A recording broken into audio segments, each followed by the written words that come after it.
It was a gathering full of love, positivity, and a celebration of differences at Cape Cod Community College on October 20th as the first meeting for the new group No Place for Hate Barnstable kicked off. The No Place for Hate movement was created by the Anti-Defamation League in 1999 and is still used in public schools to combat bullying and biased behavior. The group is designed to support and give resources to any individual affected by bigotry, racism, or hatred. The movement has since reached beyond school systems and into community-wide efforts, including the towns of Falmouth, Mashpee, and now Barnstable. Succinctly, it's a way for people to know if they should have a hate incident, where to go to get support. And the second is to be able to be educated about hate and its implications. And we want as many people to know about our program and also to get involved with us.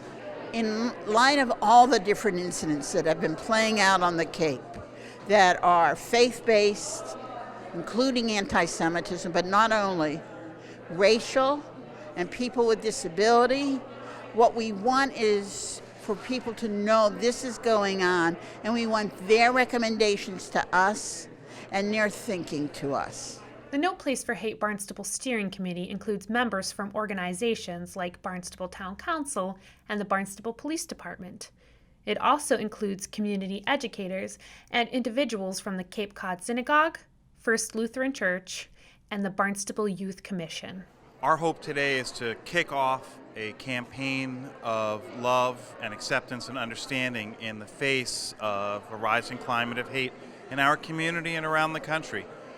We felt that standing still or simply saying no was not enough, but rather that we needed a positive response, that we need to actively show that we are reaching out to one another, that we are one human family, and that as Americans, we are one nation.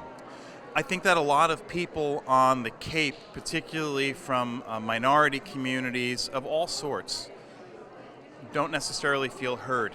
And that with the rising climate of hate that we've had, we're seeing more and more people act out in ways that we really are harmed by.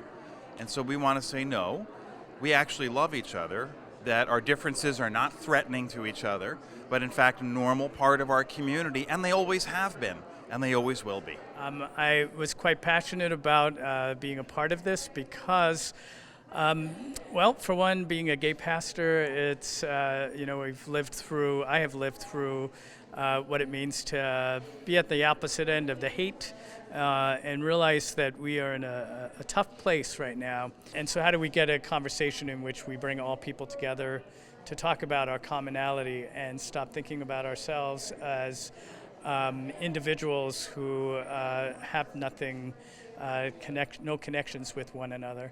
I think that No Place for Hate is a good place for us to start. We are a commission that helps the youth of Barnstable, and we feel something like the No Place for Hate group really supports and brings a good message about how there should not be any hate, and we really like that message.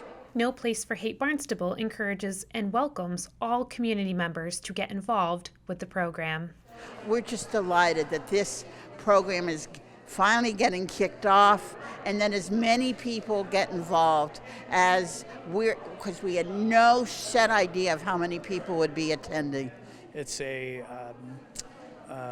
open and non-sectarian place and welcoming. So hopefully we get a good program here that fights hate as much as possible. Visit No Place for Hate Barnstable on Facebook or adl.org for more information on the organization. In Barnstable, for Cape Media News, I'm Emily Tullock.